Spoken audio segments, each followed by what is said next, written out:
ದೇವರ ವಾಕ್ಯವನ್ನು ಯಥೇಚ್ಛವಾಗಿ ತಿನ್ನಿರಿ. ದೇವರ ವಾಕ್ಯವನ್ನು ಯಥೇಚ್ಛವಾಗಿ ನಾವು ತಿನ್ಬೇಕಂತ ಹೇಳಿದ್ರೆ ಅದು ಹೋಲಿ ಸ್ಪಿರಿಟ್ ನಮಗೆ ಕೊಡಬೇಕು. ನಮ್ಮನ್ನ ಪರೀಕ್ಷಿಸಿ ಪರಿಶೋಧಿಸಿ ನಮ್ಮ ಚಿಂತನೆಗಳನ್ನ ಕಂಡುಹಿಡಿದು ಆಮೇಲೆ ನಮ್ಮ ಪರಿಸ್ಥಿತಿಗೆ ಅನುಸಾರವಾಗಿ ವಾಕ್ಯನ ಕೊಡ್ತಾರೆ. ಇಂತಿಂತ ಪರಿಸ್ಥಿತಿಗಳು ಯಾವ ಪರಿಸ್ಥಿತಿಗಳು ಹೇಗಿದೆ ಅಂತ ನಮಗೆ ಗೊತ್ತಾಗಲ್ಲ. ನಮ್ದೇ ಕೆಲವೊಂದು ನಮಗೆ ಅರ್ಥ ಆಗತ್ತೆ, ಕೆಲವೊಂದು ನಮಗೆ ಗೊತ್ತಾಗಲ್ಲ. ಎಲ್ಲದಕ್ಕೂ ದೇವರ ವಾಕ್ಯ ನಮಗೆ ಬೇಕು. ಅದಕ್ಕಾಗಿ ವಚನ ಆದಿಕಾಂಡದಲ್ಲಿ ಯಥೇಚ್ಛವಾಗಿ ತಿನ್ರಿ ಅಂತ ಹೇಳಿ ಹಣ್ಣುಗಳನ್ನ ಕೊಟ್ರು. ಅದ್ರಲ್ಲಿ ವಾಕ್ಯವನ್ನು ಇಟ್ಟಿದ್ರು ದೇವ್ರು. ಅವರು ಒಳ್ಳೆದರ ಕೆಟ್ಟದರ ಅರಿವನ್ನು ಹುಟ್ಟಿಸುವ ಮರದ ಹಣ್ಣನ್ನು ತಿಂದು ಭೂಮಿ ಪಾಪ ಬಂತು, ಶಾಪ ಬಂತು. ಅದೇ ರೀತಿ ಈ ಯಥೇಚ್ಛವಾಗಿ ದೇವರ ವಾಕ್ಯವನ್ನು ತಿನ್ನುವುದು ಹೇಗೆ ನೋಡೋಣ. ಕೀರ್ತನೆ 19:7 ಯೆಹೋವನ ಧರ್ಮಶಾಸ್ತ್ರವು ಲೋಪವಿಲ್ಲದ್ದು, ಅದು ಪ್ರಾಣವನ್ನು ಉಜ್ಜೀವಿಸ ಮಾಡುವಂಥದ್ದು. ಯೆಹೋವನ ಕಟ್ಟಳೆ ನಂಬಿಕೆಗೆ ಯೋಗ್ಯವಾದದ್ದು, ಬುದ್ಧಿಹೀನರಿಗೆ ವಿವೇಕಪ್ರದವಾಗಿದೆ. ಯೆಹೋವನ ನಿಯಮಗಳು ನೀತಿಯುಳ್ಳವುಗಳಾಗಿವೆ, ಮನಸ್ಸನ್ನು ಹರ್ಷಪಡಿಸುತ್ತದೆ. ಯೆಹೋವನ ಆಜ್ಞೆ ಪವಿತ್ರವಾದದ್ದು, ಕಣ್ಣುಗಳನ್ನು ಕಳೆಗೊಳಿಸುತ್ತದೆ. ಯೆಹೋವನ ಭಯ ಪರಿಶುದ್ಧವಾಗಿದೆ, ಅದು ಶಾಶ್ವತವಾದದ್ದೇ. ಯೆಹೋವನ ವಿಧಿಗಳು ಯಥಾರ್ಥವಾದವುಗಳು, ಅದು ಕೇವಲ ನ್ಯಾಯವಾಗಿದೆ. ಅವು ಬಂಗಾರಕ್ಕಿಂತಲೂ ಅಪರಂಜಿ ರಾಶಿಗಿಂತಲೂ ಅಪೇಕ್ಷಿಸತಕ್ಕವುಗಳು. ಅವು ಜೇನಿಗಿಂತಲೂ ಶೋಧಿಸಿದ ಜೇನುತುಪ್ಪಕ್ಕಿಂತಲೂ ಸಿಹಿಯಾಗಿದೆ. ಅವುಗಳ ಮೂಲಕ ನಿನ್ನ ದಾಸನಿಗೆ ಎಚ್ಚರಿಕೆಯಾಗುತ್ತದೆ. ಅವುಗಳನ್ನು ಕೈಗೊಳ್ಳುವುದರಿಂದ ಬಹಳ ಫಲ ಉಂಟಾಗುತ್ತದೆ. ತನ್ನ ತಪ್ಪುಗಳನ್ನ ತಿಳಿದುಕೊಳ್ಳುವನು ಯಾವನು? ಮರೆಯಾದವುಗಳಿಂದ ನನ್ನನ್ನು ನಿರ್ಬಲ ಮಾಡು. ಇದೆಲ್ಲ ಬೇಕೆಂದೇ ಪಾಪ ಮಾಡದಂತೆ ನಿನ್ನ ದಾಸನನ್ನು ಕಾಪಾಡು. ಅಂತ ಪಾಪಗಳು ನನ್ನನ್ನು ಆಳದಿರಲಿ, ಆಗ ನಾನು ತಪ್ಪಿಲ್ಲದವನಾಗಿ ಮಹಾದ್ರೋಹಕ್ಕೆ ಒಳಗಾಗುವುದಿಲ್ಲ. ಯೆಹೋವನೇ ನನ್ನ ಶರಣನೇ, ನನ್ನ ವಿಮೋಚಕನೇ, ನನ್ನ ಮಾತುಗಳು ನನ್ನ ಹೃದಯದ ಧ್ಯಾನವು ನಿನಗೆ ಸಮರ್ಪಕವಾಗಿರಲಿ. ಮೊದಲು ಮಾತು, ಆದಿಯಲ್ಲಿ ವಾಕ್ಯವಿತ್ತು. ಯೋಹನದಲ್ಲಿ ಹೇಳೋತ್ತಿಗೆ ಮೊದಲು ಮಾತು. ಈ ಮಾತುಗಳೆಲ್ಲ ನಮ್ಮ ಒಳಗಡೆ ಸೇರಿ ಆ ಮಾತುಗಳೇ ನಮ್ಮ ಒಳಗಡೆಯಿಂದ ಸಕಲದನ್ನು ಉಂಟು ಮಾಡುತ್ತದೆ.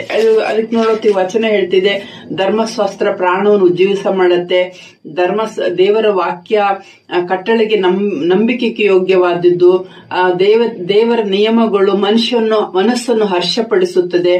ದೇವರ ಆಜ್ಞೆ ಕಣ್ಣುಗಳನ್ನು ಕಳೆಗೊಳಿಸುತ್ತದೆ, ಅದು ಪವಿತ್ರವಾಗಿದೆ ಅಂತೇಳಿ. ಅದೇ ರೀತಿ ಅದು ಬಂಗಾರಕ್ಕಿಂತಲೂ ಅಪರಂಜಿ ರಾಶಿ ಅಪೇಕ್ಷಿಸತಕ್ಕವುಗಳಾಗಿದೆ. ಬಂಗಾರಕ್ಕಿಂತಲೂ ಉತ್ತಮ. ಬಂಗಾರ ಅನ್ನೋದು ನಾವು ಈ ಭೂಮಿಲಿರುವವರೆಗೂ, ಅದರ ವಾಕ್ಯ, ದೇವರ ವಾಕ್ಯ ನಮ್ಮನ್ನು ಯಾವತ್ತೂ ಬಿಟ್ಟು ಹೋಗಲ್ಲ. ಜೀವಂತ ಇರುವಲು ಸತ್ತ ಮೇಲೂ, ಆಮೇಲೆ ಮತ್ತೆ ಜೀವಂತವಾಗಿ ಹುಟ್ಟು ಬಂದಾಗಲೂ ಈ ವಾಕ್ಯ ನಮ್ಮೊಂದಿಗೆ ಬರುತ್ತೆ. ಯಾಕೆಂತ ವಚನ ಹೇಳ್ತಾ ಅದು ಜೇನಿಗಿಂತಲೂ ಜೇನುತುಪ್ಪಕ್ಕಿಂತಲೂ ಸಿಹಿಯಾಗಿದೆ. ದೇವರ ವಾಕ್ಯದ ಬಗ್ಗೆ ನಾನು ಹೇಳ್ತಾ ಇದ್ದೀನಿ. ಅವುಗಳನ್ನು ಕೈಗೊಳ್ಳಿದ್ರೆ ಬಹಳ ಫಲ ಉಂಟಾಗುತ್ತದೆ. ಅದೇ ತನ್ನ ತಪ್ಪುಗಳನ್ನ ತಿಳಿದುಕೊಳ್ಳುವನು ಯಾವನು? ಮರ್ಯಾದೆಗಳು ನಮ್ಮನ್ನು ನಿರ್ಮಲಗೊಳಿಸು. ಇದೆಲ್ಲ ಬೇಕೆಂದೇ ಪಾಪ ಮಾಡದಂತೆ ಕಾಪಾಡು. ಪಾಪ ಅನ್ನೋದು ಫಸ್ಟ್ ಬರೋದು ಮಾತುಗಳ ಮುಖಾಂತರ, ಆಮೇಲೆ ಅದು ಕ್ರಿಯೆ ಆಗೋದು. ಮಾತುಗಳು ನಾವು ಬಾಯಿಂದ ಬಿಡುಗಡೆ ಮಾಡ್ತಾ ಇರ್ತೀವಲ್ಲ, ಆ ಮಾತುಗಳು ಫಸ್ಟ್ ಮಾತುಗಳು, ಆಮೇಲೆ ಅದು ಕ್ರಿಯೆಯಾಗಿ ಮಾರ್ಪಡುತ್ತದೆ. ಅದಕ್ಕೆ ವಚನ ಹೇಳ್ತಿದೆ, ಯೆಹೋವನು ನನ್ನ ಶರಣನೇ, ನನ್ನ ವಿಮೋಚಕ, ನನ್ನ ಮಾತುಗಳು ನನ್ನ ಹೃದಯದ ಧ್ಯಾನವು ನಿನಗೆ ಸಮರ್ಪಕವಾಗಿರಲಿ ಅಂತೇಳಿ. ನೆಗೆಟಿವ್ ಆಗಿರೋ ಮಾತುಗಳು, ಹೊಲಸು ಮಾತುಗಳು, ಇದೆಲ್ಲ ನಮ್ಮನ್ನು ಹಾಳು ಮಾಡತ್ತೆ, ನಮ್ಮ ಪರಿಸ್ಥಿತಿಗಳನ್ನ ಹಾಳು ಮಾಡತ್ತೆ. ಅದಕ್ಕೆ ನಾವು ಏನ್ ಮಾಡ್ಬೇಕು? ಪ್ರೇಯರ್ ಮಾಡಿ, ಬೈಬಲ್ ಓದ್ಬೇಕು, ಪ್ರೇಯರ್ ಮಾಡಿ, ದೇವರ ವಾಕ್ಯವನ್ನು ತಗೊಂಡು ಅದನ್ನ ಮೆಡಿಟೇಷನ್ ಮಾಡಿ ನಮ್ಮ ಹಾರ್ಟ್ ಅಲ್ಲಿ ತುಂಬಿಸ್ಕೊಳ್ತಾ ಹೋಗ್ಬೇಕು. ಆ ಮಾತುಗಳು ನಮ್ಮ ಹಾರ್ಟ್ ಇಂದ ಬಾಯಿಗೆ ಬರ್ಬೇಕು. ಅದು ನಮ್ಮ ಎಲ್ಲಾ ಪರಿಸ್ಥಿತಿನೂ ಚೇಂಜ್ ಮಾಡತ್ತೆ. ಹಾಗಂತೇಳಿ ಇಕ್ಕಟ್ಟು ಬರಲ್ಲ ಅಂತಲ್ಲ, ಸಂಕಷ್ಟ ಬರಲ್ಲ ಅಂತಲ್ಲ, ಎಲ್ಲದೂ ಬರುತ್ತದೆ. ಆದ್ರೆ ಅದನ್ನೆಲ್ಲ ಬಿಡಿಸಿ ನಮ್ಮನ್ನ ಕರ್ಕೊಂಡು ಹೋಗ್ತಾ ಇರತ್ತೆ ದೇವರ ವಾಕ್ಯ. ನಮ್ಮ ಪರಿಸ್ಥಿತಿಗಳನ್ನ ಚೇಂಜ್ ಮಾಡ್ತಾ ಇರತ್ತೆ. ಯಾಕೆಂದ್ರೆ ನಾವು ಅದ್ರ ಮೇಲೆ ನಂಬಿಕೆ ಇಟ್ಟಿದ್ವಿ, ನಾವು ಅದನ್ನ ನಮ್ಮ ಹೃದಯದಲ್ಲಿ ಇಟ್ಟಿದ್ವಿ, ನಾವು ನಮ್ಮ ಬಾಯಿಂದ ಬಿಡುಗಡೆ ಮಾಡ್ತಾ ಇದ್ದೀವಿ. ನೆಗೆಟಿವ್ ಆಗಿರೋದು ಎಷ್ಟಕ್ಕೊಂದು ನೀವು ಬಿಡುಗಡೆ ಮಾಡ್ತೀರಾ, ಅಷ್ಟಕ್ಕೊಂದು ನಿಮ್ಮ ಲೈಫಲ್ಲಿ ನೋವು, ತುಂಬಾ ಕಷ್ಟಕರವಾದ ಪರಿಸ್ಥಿತಿಗಳು, ಅಪಾಯಗಳು ಇದೆಲ್ಲ ಉಂಟಾಗ್ತಾ ಇರುತ್ತೆ. ಯಾಕಂದ್ರೆ ನನ್ನ ಮನೆಯಲ್ಲೇ ಕೆಲವೊಂದು ನೆಗೆಟಿವ್ ಆಗಿರೋದು ಹೇಳ್ಬಿಟ್ಟು ಅದು ಅವ್ರ ಮೇಲೆ ಬಂದಿದ್ದನ್ನ ನಾನು ನೋಡಿದ್ದೀನಿ. ನಾನು ನೆಗೆಟಿವ್ ಹೇಳೋಳೆ ಆಗಿದ್ದೆ. ಆದ್ರೆ ದೇವರ ವಾಕ್ಯ ತಿಳ್ಕೊಂಡ್ಮೇಲೆ ಅದರಿಂದೆಲ್ಲ ಬಿಡುಗಡೆ ಆಗ್ತಾ ಅಂತ ಮಾತುಗಳನ್ನೆಲ್ಲ ನನ್ನ ಬಾಯಿಂದ ಬರದನ್ನು ನಿಲ್ಲಿಸ್ಬಿಟ್ಟೆ. ಯಾಕಂದ್ರೆ ಮಾತುಗಳು ನಮ್ಮ ಬಾಯಿಂದ ಬರದೇ ಇದ್ದಾಗ ಆ ಮಾತುಗಳು ಅದು ಬಲಹೀನತೆ ಅದು ನಮ್ಮ ಒಳಗಿನಿಂದ ಅಳಿಸಿ ಹೋಗತ್ತೆ. ನಮ್ಮ ಮನಸ್ಸಲ್ಲಿರತ್ತ ಮಾತುಗಳು, ಆದ್ರೆ ನಮ್ಮ ಬಾಯಿಂದ ಅದನ್ನ ಬಿಡುಗಡೆ ಮಾಡದೇ ಇದ್ದಾಗ ಅದು ಅಲ್ಲೇ ಬಲಹೀನವಾಗಿ ಹೋಗತ್ತೆ. ಆದ್ರೆ ಮತ್ತೆ ಮತ್ತೆ ಮತ್ತೆ ಹೇಳಿ ಹೇಳಿ ಹೇಳಿ ಹೇಳಿದ್ದಾಗ ಅದು ಬಲಗೊಳ್ತಾ ಹೋಗುತ್ತೆ. ಆ ಮಾತುಗಳು ಬಲಶಾಲಿ ಆಗ್ಬಿಡತ್ತೆ. ಅದು ನಮ್ಮನ್ನ ಸಂಪೂರ್ಣ ಕವರ್ ಮಾಡ್ಕೊಂಡು, ನಮ್ಮ ಸುತ್ತಲನ್ನ ಕವರ್ ಮಾಡ್ಕೊಂಡು ನಮ್ಮನ್ನ ಆ ಮಾತುಗಳು ಆಳತ್ತೆ. ಅದು ನೆಗೆಟಿವೇ ಆಗಿರ್ಲಿ, ಪಾಸಿಟಿವೇ ಆಗಿರ್ಲಿ. ಪಾಸಿಟಿವ್ ಆಗಿರೋ ಮಾತುಗಳೆಲ್ಲ ದೇವ್ರದ್ದು. ಅದೇ ರೀತಿ ವಚನ ಹೇಳ್ತಿದೆ, ಕೀರ್ತನೆ 45:1-2.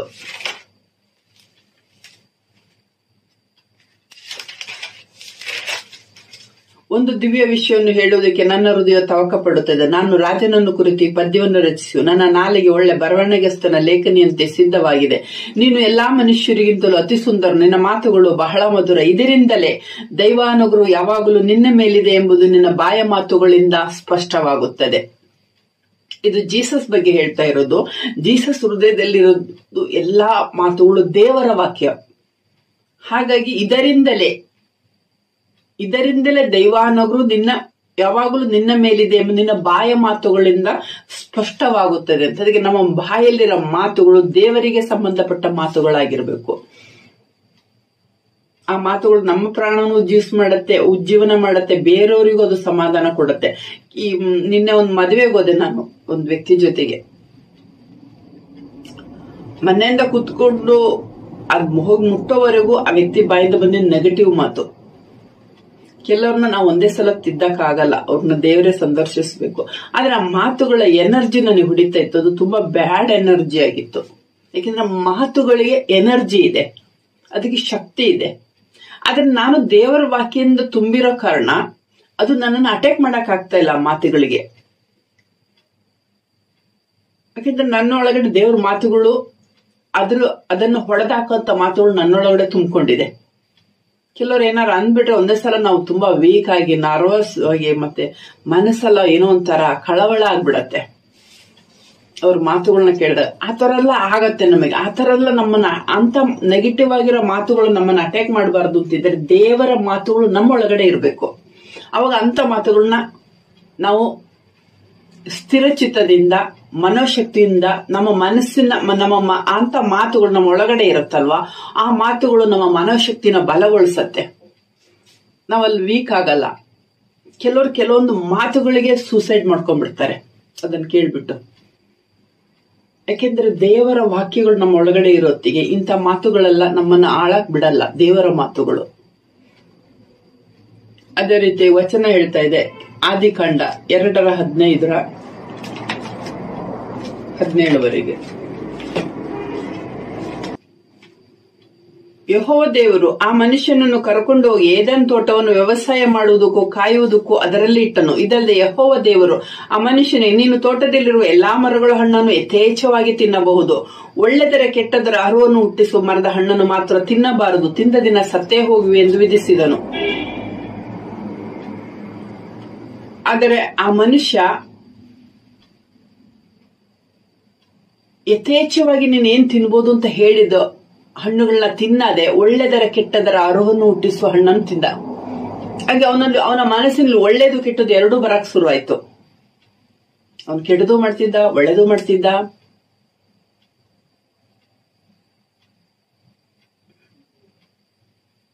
ಆದ್ರೆ ಯಥೇಚ್ಛವಾಗಿ ತಿನ್ನಕ್ಕೆ ಹೇಳಿದ್ದು ದೇವರ ವಾಕ್ಯವನ್ನ. ಆದ್ರೆ ಈಗ ಮತ್ತೆ ತಿರ್ಗಾ ಅದನ್ನ ನಮಗೆ ಕೊಟ್ಟಿದ್ದಾರೆ.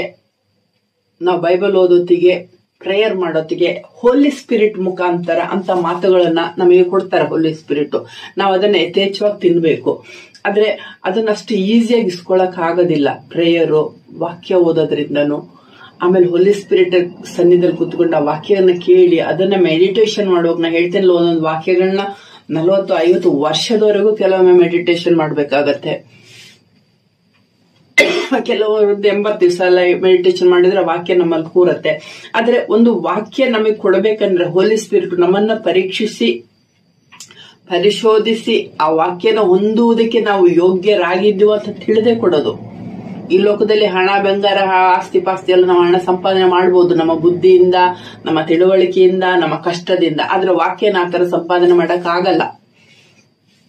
ವಾಕ್ಯ ಹೋಲಿ ಸ್ಪಿರಿಟ್ ನಮ್ಮನ್ನು ಪರಿಶೋಧಿಸಿ ನಮಗೆ ಕೊಡೋದು. ಮತ್ತೆ ಬೈಬಲ್ ಅಲ್ಲಿ ವಾಕ್ಯ ಇದೆಯಲ್ಲ, ನಾವೇ ತಕೊಳ್ಬೋದಲ್ಲ ಅಂತ ಹೇಳ್ಬೋದು, ಅದು ಆಗೋದಿಲ್ಲ. ಯಾಕೆ ಅಂತ ಹೇಳಿದ್ರೆ ಯಾವ ಪರಿಸ್ಥಿತಿಗಳು ನಮ್ಮ ಎದುರುಗಡೆ ಬರ್ತಾ ಇದೆ, ಯಾವ ಪರಿಸ್ಥಿತಿಯಲ್ಲಿ ನಾವು ಇದೀವಿ, ಅದಕ್ಕೆ ತಕ್ಕ ವಾಕ್ಯ ಹೋಲಿ ಸ್ಪಿರಿಟ್ಗೆ ಕೊಡಕ್ಕಾಗೋದು. ಈಗ ನನ್ನ ಬಾಯಲ್ಲಿ ಸುಳ್ಳು ಬರ್ತಾ ಇದೆ ಅಂತ ಇಟ್ಕೊಳ್ಳಿ, ನಮಗೆ ಗೊತ್ತಾಗತ್ತೆ ನಾವು ಸುಳ್ಳು ಹೇಳ್ತಾ ಇದೀವಿ ಅಂತ ಹೇಳಿ. ಅದಕ್ಕೆ ಬೇಕಾಗಿರೋ ವಾಕ್ಯಗಳನ್ನ ನಮ್ಮ ಬುದ್ಧಿಯಿಂದ ನಾವು ತೆಗಿಬಹುದು. ನನ್ನ ಬಾಯಿ ಸತ್ಯವನ್ನ ಹೇಳೋದು, ದುಷ್ಟತನ, ನನ್ನ ತುಟಿಗಳ ಅಸಹ್ಯವಾಗಿ ನನ್ನ ಮಾತುಗಳೆಲ್ಲ ನೀತಿ ಬರುತ್ತೆ, ಈ ತರ ಎಲ್ಲ ವಾಕ್ಯ ತೆಗೆದು ನಮ್ಮ ಒಂದು ಸ್ವಂತ ಬುದ್ಧಿಯಿಂದ ನಾವು ಮೆಡಿಟೇಷನ್ ಮಾಡಬಹುದು. ಆದ್ರೆ ಕೆಲವೊಂದು ಪರಿಸ್ಥಿತಿಗಳಿಗೆ ಮಾತ್ರ ಹೋಲಿ ಸ್ಪಿರಿಟ್ ವಾಕ್ಯ ಕೊಡ್ಬೇಕು. ಅದು ತುಂಬಾ ಇಂಪಾರ್ಟೆಂಟ್ ಆಗಿರುತ್ತೆ ನಮ್ಮ ಲೈಫ್ ನಲ್ಲಿ. ಅಂತ ಮಾತುಗಳೆಲ್ಲ ಹೋಲಿ ಸ್ಪಿರಿಟ್ ಕೈಯಿಂದ ನಾವು ತಗೊಳ್ಬೇಕು. ಅದೇ ರೀತಿ ಜ್ಞಾನೋಕ್ತಿ 12:14, ಬಾಯ ಫಲವಾಗಿ ಮನುಷ್ಯನು ಬೇಕಾದಷ್ಟು ಸುಖವನ್ನು ಅನುಭವಿಸುವನು, ಅವನ ಕೈ ಕೆಲಸ ಫಲವು ಅವನಿಗೆ ಪ್ರಾಪ್ತವಾಗುವುದು. ಬಾಯ ಫಲವಾಗಿ. ಈಗ ಮೊದಲು ಮಾತು, ಆಮೇಲೆ ಅದು ಮೆಟೀರಿಯಲ್ ಆಗತ್ತೆ. ಅದೇ ರೀತಿ ಈಗ ಇದು ಕನ್ನಡಕ, ಇದು ಫಸ್ಟ್ ಕನ್ನಡಕ, ಆಮೇಲೆ ಇದು ಕನ್ನಡಕ ಆಗಿ ಮೆಟೀರಿಯಲ್ ಆಗಿರೋದು. ಹಾಗೆ ನಮ್ಮ ಲೈಫ್ ನಲ್ಲಿ ಅದಕ್ಕಾಗಿ ವಚನ ಹೇಳ್ತಿದೆ, ಬಾಯ ಫಲವಾಗಿ ಮನುಷ್ಯನು ಬೇಕಾದಷ್ಟು ಸುಖವನ್ನು ಅನುಭವಿಸುವನು ಅಂತೇಳಿ. ಬಾಯಿಂದ ನಾವು ಬಿಡುಗಡೆ ಮಾಡೋ ಮಾತುಗಳು ನಮ್ಮ ಲೈಫ್ ಅನ್ನೋದು ಕಟ್ಟತ್ತೆ. ಅದು ಕೆಟ್ಟದಾಗ್ಬೇಕಾದ್ರೂ ಕಟ್ಟತ್ತೆ, ಒಳ್ಳೇದಾಗ್ಬೇಕಾದ್ರೂ ಕಟ್ಟತ್ತೆ. ಕೆಟ್ಟ ಮಾತುಗಳು ನಮ್ಮ ಬಾಯಿಂದ ಬರೋದು, ನೆಗೆಟಿವ್ ಆಗಿರೋದು ಮಾತುಗಳು ನಮ್ಮನ್ನ ಕೆಟ್ಟ ರೀತಿಯಲ್ಲಿ ಕಟ್ಟತ್ತೆ. ಒಳ್ಳೆ ಮಾತುಗಳು ನಮ್ಮನ್ನು ಒಳ್ಳೆ ರೀತಿಯಲ್ಲಿ ಕಟ್ಟತ್ತೆ. ಆದ್ರೆ ಆ ಮಾತುಗಳನ್ನ ಸರಿಯಾದ ಸಮಯದಲ್ಲಿ ಸರಿಯಾದ ಮಾತುಗಳು ನಮ್ಮ ಬಾಯಿಂದ ಬರ್ಬೇಕಂದ್ರೆ ಅದು ಹೋಲಿ ಸ್ಪಿರಿಟ್ ಇನ್ ಹೆಲ್ಪ್ ಬೇಕೇ ಬೇಕು. ಹೋಲಿ ಸ್ಪಿರಿಟ್ ಕೂಡ ಮಾತುಗಳೇ ನಮಗೆ ಹೇಳಕ್ಕಾಗೋದು. ಜ್ಞಾನೋಕ್ತಿ 13 ಹೇಳ್ತಾ ಇದೆ, 13:3-4, ಬಾಯನ್ನು ಕಾಯುವನು ಜೀವವನ್ನು ಕಾಯುವನು, ತುಟಿಗಳನ್ನು ತೆರೆದು ಬಿಡುವನು ನಾಶವಾಗುವನು. ನಾನೊಂದು ಹೆಂಗಸತ್ರ ಯಾವಾಗ್ಲೂ ಮಾತಾಡ್ತಿದ್ದೆ, ನಮಗೆ ಪರಿಚಯದವರು. ಅವ್ರ ಲೈಫ್ ಎಲ್ಲ ಎಲ್ಲಾ ರೀತಿಯಿಂದಲೂ ಗಲಿಬಿಲಿ ತೊಂದರೆಗಳಿಂದ ತುಂಬಿತ್ತು. ಅವ್ರ ಹತ್ರ ಮಾತಾಡೋದಕ್ಕೆ ಜಾಸ್ತಿ ಮಾತು ಅವ್ರ ಬಾಯಿಂದ ಶಾಪದ ಮಾತುಗಳು ಬರುತ್ತೆ. ನಂಗೆ ಅವ್ರ ಹತ್ರ ಮಾತಾಡ್ತಿದ್ದಾಗ ಮಾತಾಡೋದ್ ನಿಲ್ಲಿಸ್ಬಿಡ್ಬೇಕು ಅನಿಸ್ತಿತ್ತು. ಆದ್ರೆ ಹೋಲಿ ಸ್ಪಿರಿಟ್ ಇಲ್ಲ, ಹೆಂಗಸತ್ರ ನೀನ್ ಮಾತಾಡ್ಬೇಕು, ಯಾಕೆಂದ್ರೆ ಬಾಯಿಂದ ತುಂಬಾ ಅದ್ರ ಲೈಫ್ ಅನ್ನು ಹಾಳು ಮಾಡ್ಕೊಂಡಿದ್ದೆ. ಅದನ್ನ ಸ್ವಲ್ಪ ಸರಿ ಮಾಡ್ಕೊಂಡು ಒಂದೇ ಸಲಕ್ಕೆ ಯಾರನ್ನು ನಮಗ್ ತಿದ್ದಕ್ ಆಗಲ್ಲ. ಹೇಳಿಕೊಟ್ಟು ಸರಿ ಮಾಡ್ಬೇಕು, ಇನ್ನು ಮಾತಾಡ್ಬೇಕು ಅಂತ ಹೇಳಿದ್ರು. ಹಂಗೆ ಮಾತಾಡಿ ಈಗ ಅವ್ರ ಲೈಫ್ ಒಂದು ಹದದಲ್ಲಿ ಬಂದು ನಿಂತಿದೆ. ಇಂಥದ್ದು ಹೇಳ್ಬಾರ್ದು, ಹೀಗೆ ಹೇಳ್ಬಾರ್ದು, ಇಂಥ ತೀರ್ಮಾನ ತಗೊಳ್ಬಾರ್ದು. ಅದಕ್ಕೆ ನಾವು ವಚನ ಹೇಳ್ತಿರೋದು, ಬಾಯನ್ನು ಕಾಯುವವನು ಜೀವವನ್ನು ಕಾಯುತ್ತಾನೆ, ತುಟಿಗಳನ್ನು ತೆರೆದು ಬಿಡುವವನು ನಾಶವಾಗುವನು ಅಂತೇಳಿ.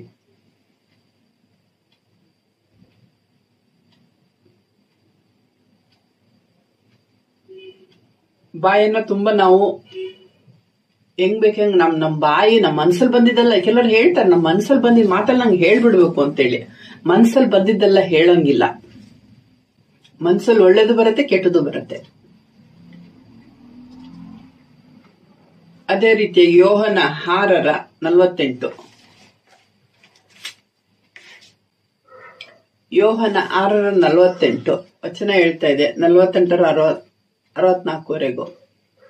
ನಿಜವಾಗಿ ಹೇಳುತ್ತೇನೆ, ಜೀವ ಕೊಡುವ ರೊಟ್ಟಿ ನಾನೇ. ನಿಮ್ಮ ಹಿರಿಯರು ಅಡವಿಯಲ್ಲಿ ಮನ್ನ ತಿಂದರು ಸತ್ತು ಹೋದರು. ಪರಲೋಕದಿಂದ ಇಳಿದು ಬರುವ ರೊಟ್ಟಿ ಅಂತಂದ್ರೆ ಅದನ್ನು ತಿಂದವನು ಸಾಯುವುದಿಲ್ಲ. ಪರಲೋಕದಿಂದ ಇಳಿದು ಬರುವ ಜೀವವುಳ್ಳ ರೊಟ್ಟಿಯು ನಾನೇ. ಈ ರೊಟ್ಟಿಯನ್ನು ಯಾವನಾರು ತಿಂದರೆ ಅವನು ಸದಾಕಾಲ ಬದುಕುವನು. ಮತ್ತು ನಾನು ಕೊಡುವ ರೊಟ್ಟಿ ನನ್ನ ಮಾಂಸವೇ, ಅದನ್ನು ಲೋಕದ ಜೀವಕ್ಕೋಸ್ಕರ ಕೊಡುವೆನು. ನಿಮಗೆ ನಿಜವಾಗಿ ಹೇಳುತ್ತೇನೆ, ನೀವು ಮನುಷ್ಯ ಕುಮಾರನ ಮಾಂಸವನ್ನು ತಿನ್ನದೆ ಅವನ ರಕ್ತವನ್ನು ಕುಡಿಯದೆ ಹೋದರೆ ನಿಮ್ಮೊಳಗೆ ಜೀವವಿಲ್ಲ. ನನ್ನ ಮಾಂಸವನ್ನು ತಿಂದು ನನ್ನ ರಕ್ತವನ್ನು ಕುಡಿಯುವವನು ನಿತ್ಯ ಜೀವವನ್ನು ಹೊಂದಿದ್ದಾನೆ, ಮತ್ತು ನಾನು ಅವನನ್ನು ಕಡೇ ದಿನದಲ್ಲಿ ಎಬ್ಬಿಸುವನು. ಏಕೆಂದರೆ ನನ್ನ ಮಾಂಸವೇ ನಿಜವಾದ ಆಹಾರ, ನನ್ನ ರಕ್ತವೇ ನಿಜವಾದ ಪಾನ. ನನ್ನ ಮಾಂಸವನ್ನು ತಿಂದು ನನ್ನ ರಕ್ತವನ್ನು ಕುಡಿಯು ನನ್ನಲ್ಲಿ ಇರುತ್ತಾನೆ, ನಾನು ಅವನಲ್ಲಿ ಇರುತ್ತೇನೆ. ಜೀವ ಸ್ವರೂಪನಾದ ತಂದೆಯು ನನ್ನನ್ನು ಕಳುಹಿಸಿಕೊಟ್ಟಿರಲಾಗಿ ನಾನು ತಂದೆಯಿಂದ ಜೀವಿಸುತ್ತೇನೆ. ಅದರಂತೆ ನನ್ನನ್ನು ತಿನ್ನುವವನೇ ನನ್ನಿಂದ ಜೀವಿಸುವವನು. ಪರಲೋಕದಿಂದ ಇಳಿದು ಬಂದ ರೊಟ್ಟಿ ಇದೆ. ವಚನ ಹೇಳ್ತಾ ಇದೆ ಇಲ್ಲಿ, ನನ್ನ ಮಾಂಸವನ್ನು ತಿಂದು ನನ್ನ ರಕ್ತವನ್ನು ಕುಡಿದು ನಿತ್ಯ ಜೀವವನ್ನು ಹೊಂದಿದ್ದಾನೆ. ಯಾವ ತರ ಅಂತ ಹೇಳಿದ್ರೆ, ಜೀಸಸ್ನ ಮಾಂಸ ಮತ್ತೆ ರಕ್ತದ ಬಗ್ಗೆ ಹೇಳ್ತಿಲ್ಲ, ವಾಕ್ಯದ ಬಗ್ಗೆ ಇದೆ. ಅಂದ್ರೆ ಜೀಸಸ್ ಅನ್ನ ವ್ಯಕ್ತಿ ವಾಕ್ಯ ಸ್ವರೂಪ, ದೇವರ ಬಾಯಿಂದ ಬಂದ ವಾಕ್ಯ ಮನುಷ್ಯ ರೂಪ ಎತ್ತಿ ನಮ್ಮ ಹತ್ರ ಮಾತಾಡಿರೋದು. ಅದಕ್ಕಾಗಿ ಹೇಳ್ತಾ ಇರೋದು,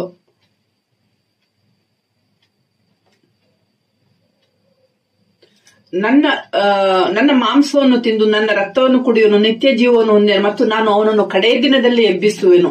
ಅದಕ್ಕಾಗಿ ಕ್ರಿಶ್ಚಿಯನ್ಸ್ ಅವರಾಗ್ಲಿ ಇಸ್ರಾಯೇಲರಾಗ್ಲಿ ಅವರೆಲ್ಲ ಅವರ ಒಂದು ಸತ್ತವ್ರನ್ನ ಸಮಾಧಿಲಿ ಇಡ್ತಾರೆ. ಯಾಕಂದ್ರೆ ಜೀಸಸ್ ಬಂದು ಅವ್ರನ್ನ ಎಬ್ಬಿಸ್ತಾ ಇರುತ್ತೆ. ಯಾಕೆಂತ ಹೇಳಿದ್ರೆ, ಯಾರೆಲ್ಲ ವಾಕ್ಯ, ಈಗ ಎಲ್ಲಾ ಕ್ರಿಶ್ಚಿಯನ್ಗಳು ಹೇಳಲ್ಲ, ಎಲ್ಲಾ ಇಸ್ರಾಯೇಲರು ಹೇಳಲ್ಲ, ಹಾಗೇನಿಲ್ಲ. ಆದ್ರೆ ಯಾರು ಈ ಒಂದು ವಾಕ್ಯನ ನಂಬಿ ಈ ವಾಕ್ಯನ ತಿಂದಿದಾರೋ, ಈ ವಾಕ್ಯನ ಮೆಡಿಟೇಷನ್ ಮಾಡಿ ಅವ್ರು ಒಟ್ಕೊಂಡು ದೇವರ ಒಟ್ಟಿಗೆ ಒಳ್ಳೆ ಒಂದು ಸಂಬಂಧದಲ್ಲಿದ್ದಾರೋ ಅಂತವ್ರನ್ನ ಜೀಸಸ್ ಎಬ್ಬಿಸ್ತಾರೆ. ಅದಕ್ಕೆ ನನ್ನ ವಾಕ್ಯವನ್ನು ನೀವು ತಿನ್ನಿ ಅಂತ ಹೇಳ್ತಾ ಇರೋದು. ರಿಟರ್ನ್ ಹುಟ್ಟಿ ಬರ್ಬೇಕಂದ್ರೆ ವಾಕ್ಯ ಬೇಕು. ವಾಕ್ಯದಲ್ಲಿ ನಾವು ತುಂಬಲ್ಪಡಬೇಕು. ವಾಕ್ಯ ನಮ್ಮೊಳಗಡೆ ತುಂಬಬೇಕು. ಅದಕ್ಕೆ ನೀವು ವಾಕ್ಯನ ಯಥೇಚ್ಛವಾಗಿ ತಿನ್ರಿ ಅಂತ ಹೇಳ್ತಾ ಇರೋದು. ಜೀಸಸ್ ಹೆಂಗೆ ಎದ್ದು ಬಂದ್ರೋ ಅದೇ ರೀತಿ ಜೀಸಸ್ ಬಂದು ನಮ್ಮನ್ನ ಸಮಾಧಿಯಿಂದ ಎಬ್ಬಿಸ್ತಾರೆ. ಅದಕ್ಕೆ ನಮ್ಮೊಳಗೆ ವಾಕ್ಯ ಇರಲೇಬೇಕು. ಯಾಕಂದ್ರೆ ವಾಕ್ಯನೇ ಜೀವ.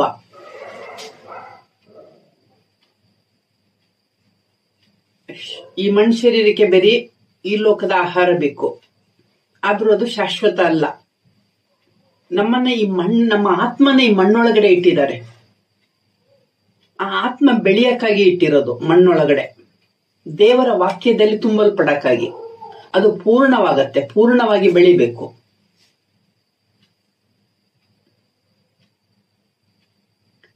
ಅದಕ್ಕಾಗಿ ದೇವರ ವಾಕ್ಯವನ್ನ ನಾವು ನಮ್ಮೊಳಗೆ ತುಂಬಿಸ್ಕೊಬೇಕು. ಹೋಲಿ ಸ್ಪಿರಿಟಿನ ಹೆಲ್ಪ್ ತಗೊಬೇಕು. ಪ್ರೇಯರು ಅವಶ್ಯಕತೆ ಇದೆ. Prayer first must. ಬೈಬಲ್ ಓದೋದು ಮಸ್ಟ್. ಆವಾಗ್ಲೇ ನಮಗೆ ಹೋಲಿ ಸ್ಪಿರಿಟ್ ಹೆಲ್ಪ್ ಕೊಡೋದು. ನನ್ನ ಮಾತುಗಳನ್ನು ನಿಮ್ಮ ನೆನಪಿಗೆ ತರುವನು ಅಂತ ದೇವರ ವಾಕ್ಯ ಹೇಳಿರೋದು. ನಾವು ಓದ್ತಾ ಇರ್ತೀವಿ ವಾಕ್ಯನ, ಆದ್ರೆ ಯಾವ ಟೈಮಲ್ಲಿ ಯಾವ ವಾಕ್ಯ ತೆಗಿಬೇಕು ಅಂತ ನಮ್ಮ ನೆನಪಿಗೆ ತರೋದು ಹೋಲಿ ಸ್ಪಿರಿಟ್. ನಾವು ಓದ್ತಾ ಹೋಗ್ತಾ ಇರ್ತೀವಿ, ದಿನ ಓದ್ತಾ ಇರ್ತೀವಿ, ಯಾವ್ದು ಬೇಕು ಅಂತ ನಮಗೆ ಗೊತ್ತಿರಲ್ಲ. ದೇವರ ವಾಕ್ಯಗಳನ್ನ ನಿಮ್ಮೊಳಗೆ ತುಂಬಿಸ್ಕೊಳ್ರಿ ಮತ್ತೆ ಇದನ್ನ ಯಥೇಚ್ಛವಾಗಿ ತಿನ್ರಿ. ಯಾಕಂದ್ರೆ ಇದು ಜೀವಕರವಾದ ವಾಕ್ಯ.